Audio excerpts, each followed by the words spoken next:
أكبر الله أكبر الله أكبر أشهد أن لا إله إلا الله أشهد أن لا إله إلا الله أشهد أن محمدا رسول الله أشهد أن محمدا رسول الله حي على الصلاة حي على الصلاة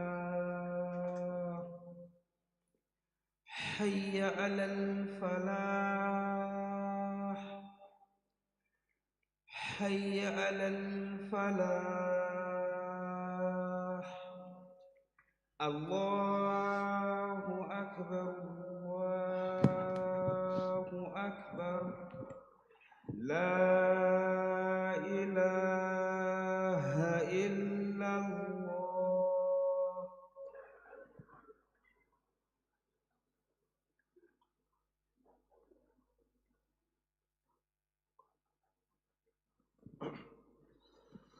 إن الحمد لله نحمده ونستعينه ونستغفره ونعوذ بالله من شرور أنفسنا ومن سيئات أعمالنا من يهده الله فلا مضل له ومن يضلل فلا هادي له وأشهد أن لا إله إلا الله وحده لا شريك له وأشهد أن محمدا عبده ورسوله يا أيها الذين آمنوا اتقوا الله حق تقاته ولا تموتن إلا وأنتم مسلمون أوصيكم ونفسي بتقوى الله فإن الله تعالى مع المتقين وبعد. Allah subhanahu wa ta'ala, he says, الرجال قوامون على النساء.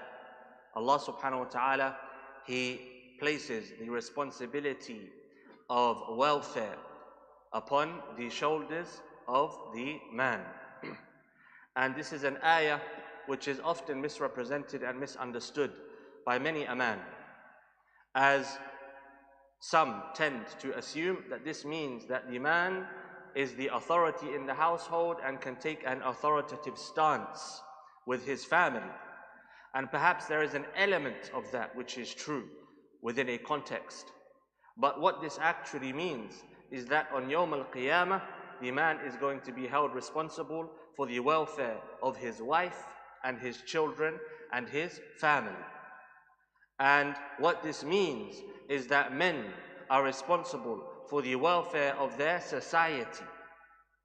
Men are at the forefront of that which has to be taken up of action in order to defend, in order to protect, in order to establish, in order to please Allah subhanahu wa ta'ala. Add what you would like to add.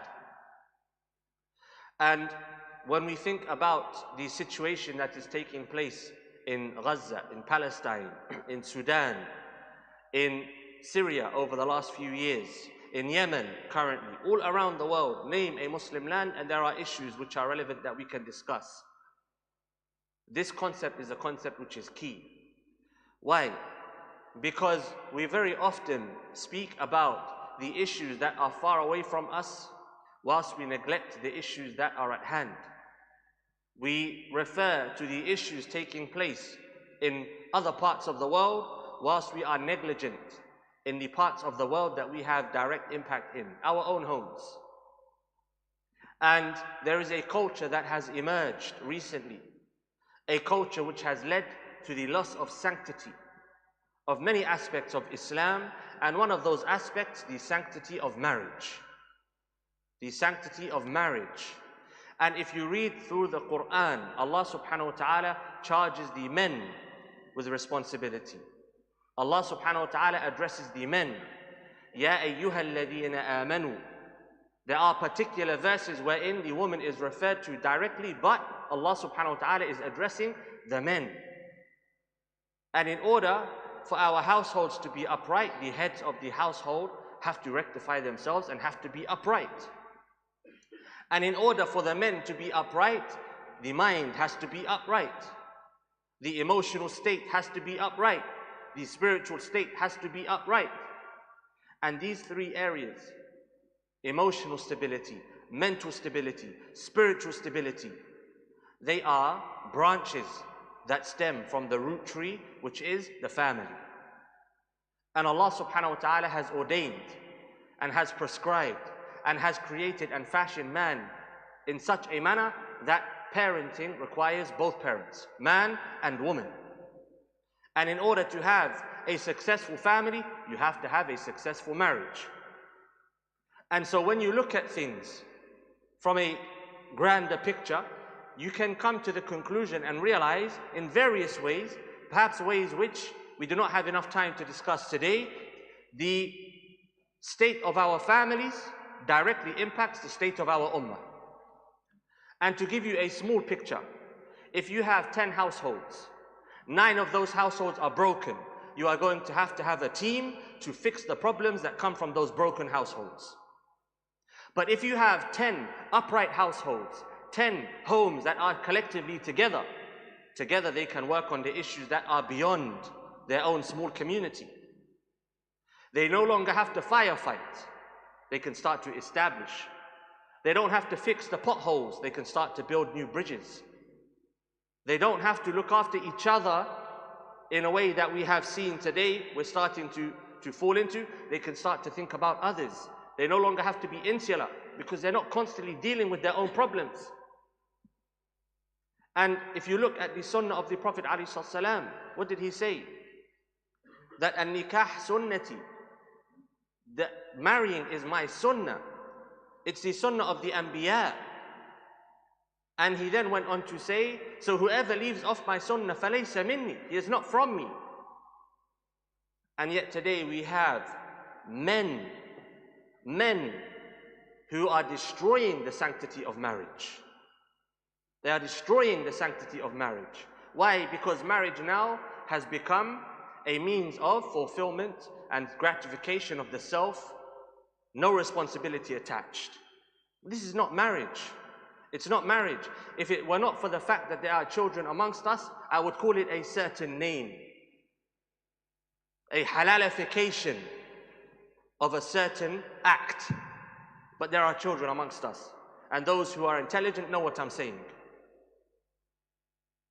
And so we have to think about how we as men, collectively, individually, are contributing towards the issues of our ummah today.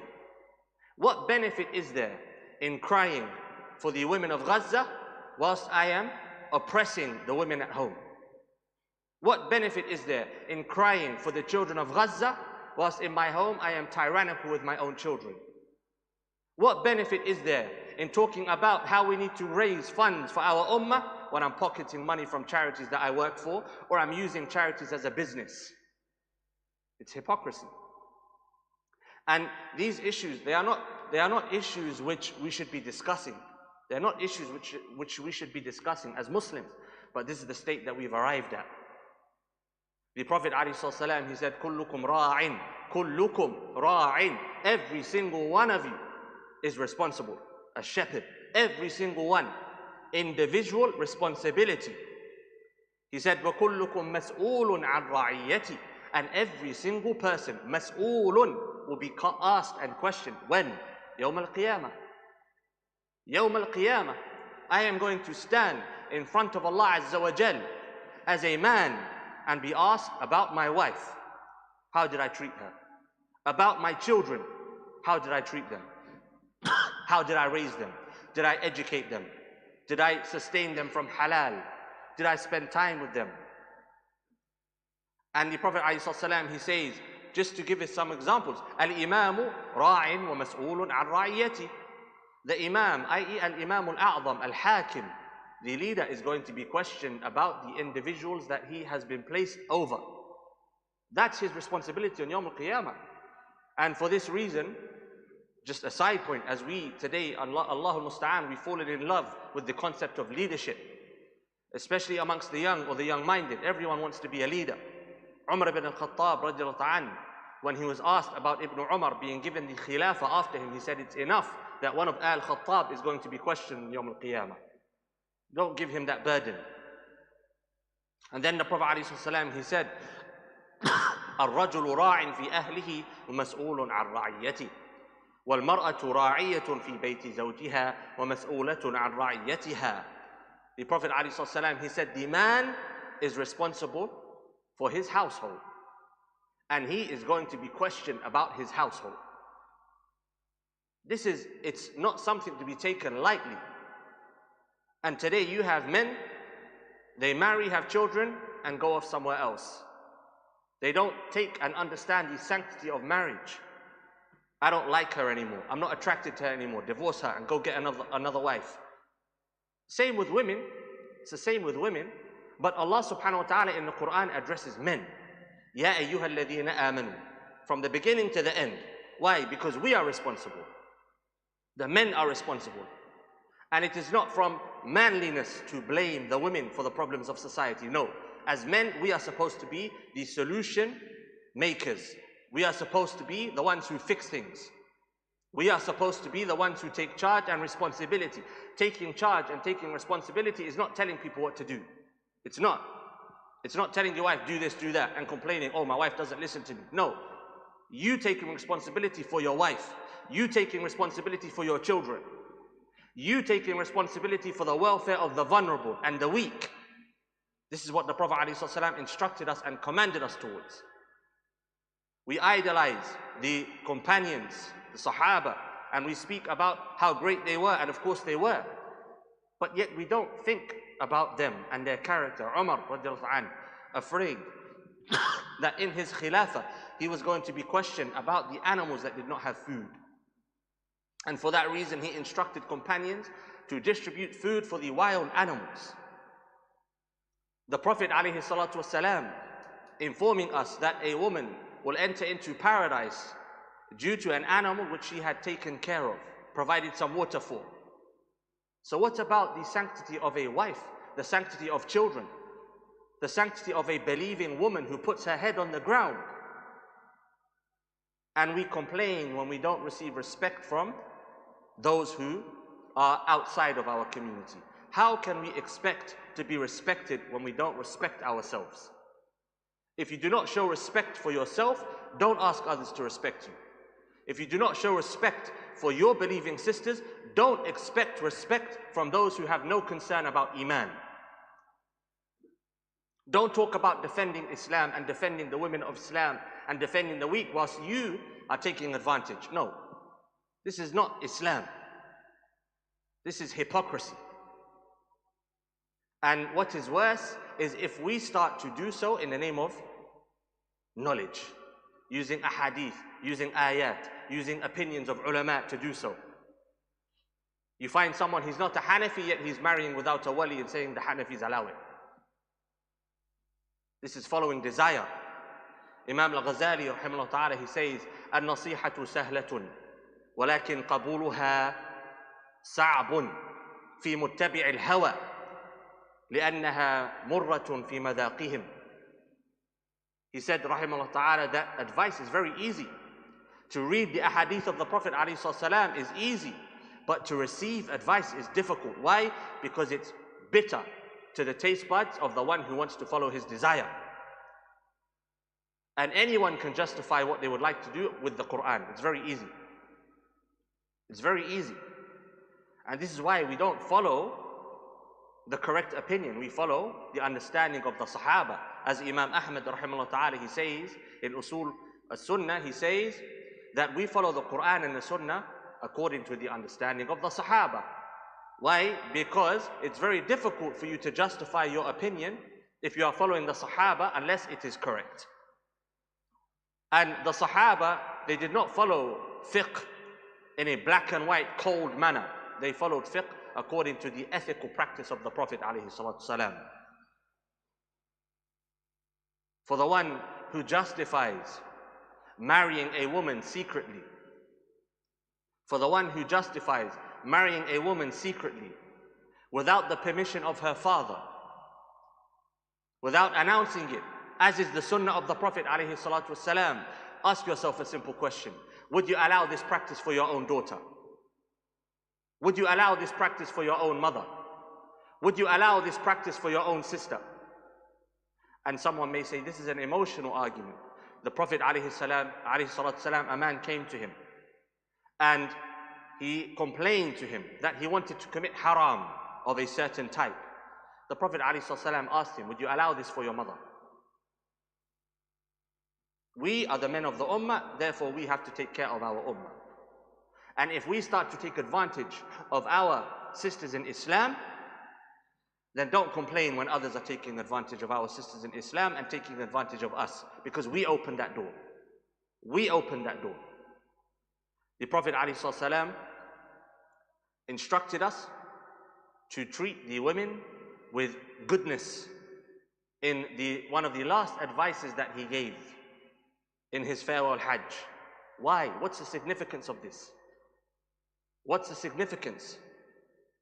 The importance of the believing woman in society. The woman is the backbone of society. An educated woman leads to an educated community. But how can we expect an educated woman if we are taking advantage of the woman? And back to the point of how these things contribute to the situation in Gaza. What does Gaza require right now? As we said in the beginning, individuals who are emotionally stable, mentally stable, spiritually stable, in order to give us the solutions necessary for the problems that we find today. These three qualities come from a stable home. They come from a stable home.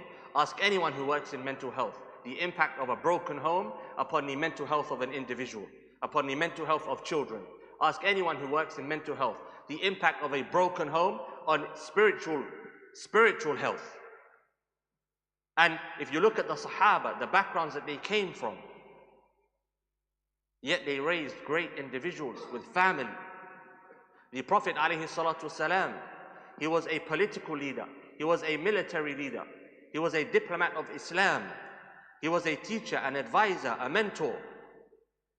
His roles were endless, yet he had time for his wives and children. He had time for the children of others. And you see the impact of this in the Sahaba that were raised.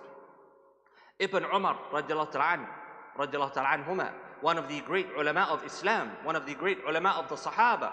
There are narrations, Umar taking him with him to gatherings with the Prophet ﷺ and other Sahaba, engaging with him, treating him with the maturity that leads to maturity of mind, maturity of heart. If we want to fix the big problems, we have to fix the small problems. And in reality, these small problems, small in the scale of what's going on, but they are big in the impact that they have. And so we have to think about our homes. And some statistics for you. And it's very easy to find these statistics nowadays. Go online and check for yourself the amount of research that has been done. Some statistics. From a single parent household, 63% of youth that fall into major mental health problems emerge. 63%. When I say major, only because there are children here, I don't want to talk about the type of mental health problems. But you can fill in the blanks. 70% of all teen pregnancies come from single parent households. Chemical and substance abusers, 71% of them, adolescent, 71% come from single parent households. 80% of prison inmates came from single parent households. 90% of homeless adolescent people and runaway children come from single parent households. The impact is major. And they're looking at things from a materialistic perspective. They're not taking into consideration the spiritual impact. The spiritual impact. And where does this leave our institutions? Our imams, our scholars, our ulama, our du'at are left firefighting, are left trying to pick up the pieces left behind by broken homes. And so they have no time to try to come up with solutions for what's happening. It's a major problem. And the sanctity of marriage needs to be internalized. It needs to be internalized. It's an amana with Allah subhanahu wa ta'ala. Allah subhanahu wa ta'ala is giving you the responsibility of a believing woman, a mu'mina. the blood of which is worth more than the Kaaba to Allah subhanahu wa ta'ala. But yet we treat our women today and disregard them as if they are a pair of shoes that we can put on and take off when we no longer like them. Don't ask for respect if we cannot give respect. أقول قولي هذا واستغفر الله لي ولكم ولسائر المسلمين فاستغفروه إنه هو الغفور الرحيم.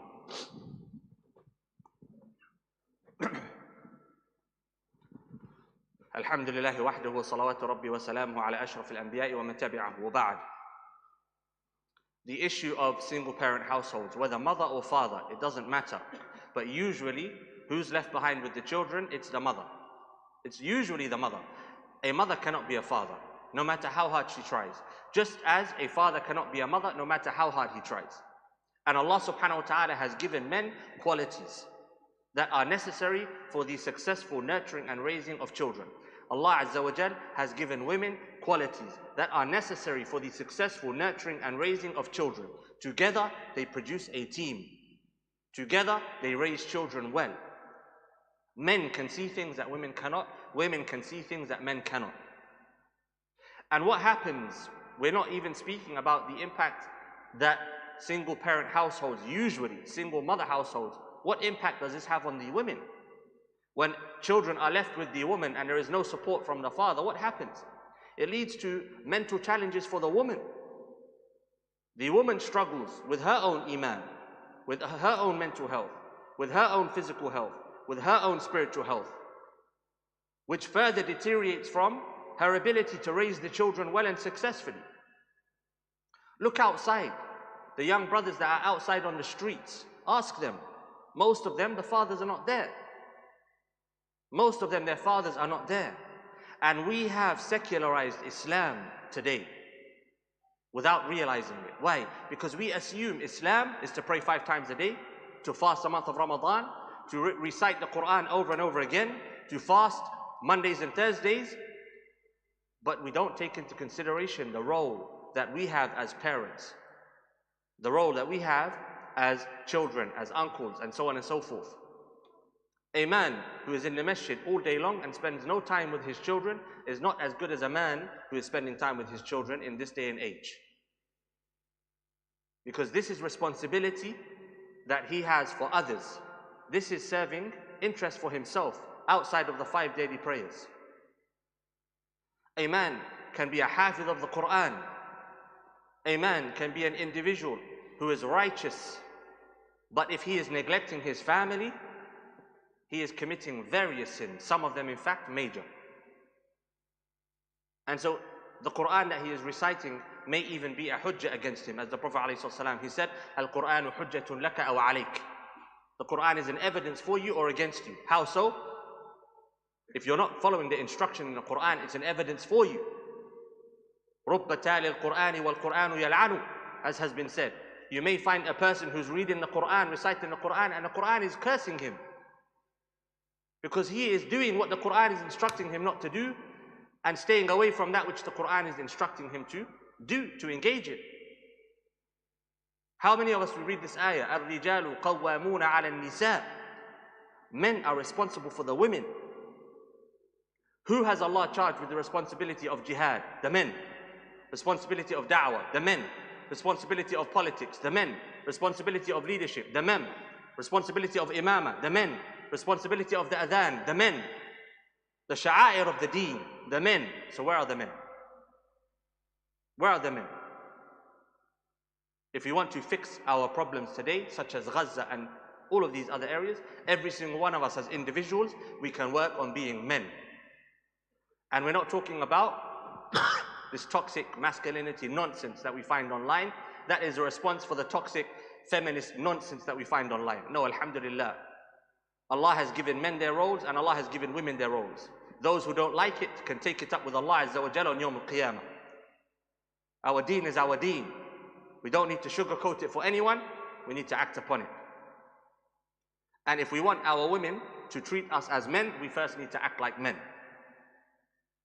And the crux of the matter, the problem that we have that is affecting our marriages, is affecting our institutions, affecting our ability to aid our brothers and sisters in Gaza, necessarily the way that we should be aiding them. The crux of the matter, 2 words. Hubbud dunya, love of this life. That's it. Hubbud dunya, love of this life. And as was said previously, love of this life, it has different colors. It has different flavors. It has different shapes. Love of gratification of the self and desires is love of this life. And so men run after pleasures of this life through chasing after women and halalifying haram lifestyles, which is preventing them from actually being men. The Prophet ﷺ, he gave us a statement which contributes towards what a man is in Islam. He said, the strong man is not the one who's quick to react. The strong man is the one who can control himself. That's a man. One who is able to control himself, does not justify running after his desires with the deen. We have become the hand that destroys our own institutions with our behavior. Ego, arrogance, all of these things. To be a man is to work on the self. And the Sahaba, they internalized Islam and they were real men because of the internalization of Islam. And to conclude, a point which is important for us to consider, especially for the young brothers and sisters that are in attendance. The damage that is caused psychologically, spiritually, sometimes physically and emotionally by the online world today, social media. Social media is a danger to adults, let alone to our youth. And any parent which allows their child to have access to social media platforms unsupervised is being negligent. And it may hurt to hear it, but it is negligence. Because these things are dangerous. They are dangerous philosophically, ideologically, materialistically. Desires. Again, the amount of young people that have fallen victim to illicit media seen online today, and the parents don't have any idea what's happening. And today, the tablet, the phone has become a digital dummy. I want some quiet time, give my child this digital dummy. Get some peace and quiet. You're allowing them to consume with their mind junk. It's junk, and it's destructive, and it's negligence. That's what it is, it's negligence. Parents and adults should not be online on social media platforms all day. So what about children? And unfortunately, when you work in the career spectrum of imamah, you see these things happening before your eyes. Social media will turn a righteous man wicked, a righteous woman wicked. So what about our children? And these platforms they have not been designed in a way which allows for us to control ourselves. They are designed in order to suck you in, to addict you, to capture you. And before you know it, hours have been spent online and you're not even realizing what you have consumed because it's become subconscious. It's become subconscious. Your thoughts, your opinions, your direction in life is being dictated to you by these small videos. You're looking at the video, but behind the video there is a philosophy. Behind the video there is a message. And these are being picked up subconsciously. And so if you allow your child access to these online platforms without supervision, I would even go so far as to say with supervision. But again, subjective, my opinion, it's negligence. It's negligence. And on Yawm al-Qiyamah we are going to be questioned. We are going to be questioned. And there is one statement of the Prophet ﷺ that shuts down all of these social media platforms. The Prophet ﷺ, he said, "Min husni Islam al-mar'i tarkuhu ma la ya'ni." From the goodness and uprightness of one's Islam is that he leaves off that which does not concern him. Does social media concern most of us? No. Most of it now is chit-chat and gossip. He said, she said. Backbiting and taking news from one person to another. Mockery, lying, these jokes that Muslims are engaging in, which are haram. Mocking our mothers and our fathers, mocking our cultures, etc. Whilst our children are at home, we have to spend time with them and raise them. They are only with us for a few years. They are only with us for a few years. And their younger years are referred to as formative years. Formative years. They are the years wherein we build and condition the character that they are going to use to make the decisions that they have to face in life when we're no longer with them. If the father is not in the household, he cannot contribute to this. And so to conclude, if we want to address the problems that we face as an ummah today, Gaza and other areas, we have to address our households and our homes. It is not to say that political activism is not relevant. It's very relevant. It is not to say that we should not be boycotting. Yes, we should be boycotting. And boycotting is not a matter of, is it going to have a financial impact? We shouldn't be concerned whether or not McDonald's or Starbucks or these organizations lose money. No, it's a matter of principle. Any organization which is contributing to the killing of my brother or sister in Islam is not an organization that I am going to engage with to the best of my ability. It's a matter of principle. No man would go and purchase something from a shopkeeper who has shot dead one of his family members. It's a matter of principle. Boycotting, political activism, raising awareness, all of these things are relevant. But what is perhaps more relevant to us as individuals? Our homes, the sanctity of marriage, the sanctity of Islam, the sanctity of halal, the sanctity of haram, internalizing Islam and removing dunya from our hearts. Because that is what stands in the way of us and the victory of Islam. Our ummah has never been defeated by an external enemy unless it has first defeated itself internally with love of dunya and hypocrisy. May Allah subhanahu wa ta'ala free our hearts of the love of dunya and hypocrisy. May Allah subhanahu wa ta'ala guide us. May Allah subhanahu wa ta'ala keep our families together. May Allah subhanahu wa ta'ala forgive us our mistakes and overlook that which we don't know that we've committed. Allahumma salli ala Muhammad wa ala ali Muhammad kama sallaita ala Ibrahim wa ala ali Ibrahim إنك حميد مجيد. وارض اللهم عن أبي بكر وعن عمر وعن عثمان وعن علي وعن سائر الصحابة أجمعين. اللهم تب علينا واعف عنا إنك أنت العفو الكريم. اللهم اغفر لنا يا رب العالمين. اللهم انصر إخواننا في فلسطين وفي أنحاء العالم يا رب العالمين. اللهم ارفع راية الإسلام واجعلنا من الرافعين له يا مجيب أو لها يا مجيب الدعوات وأقم الصلاة.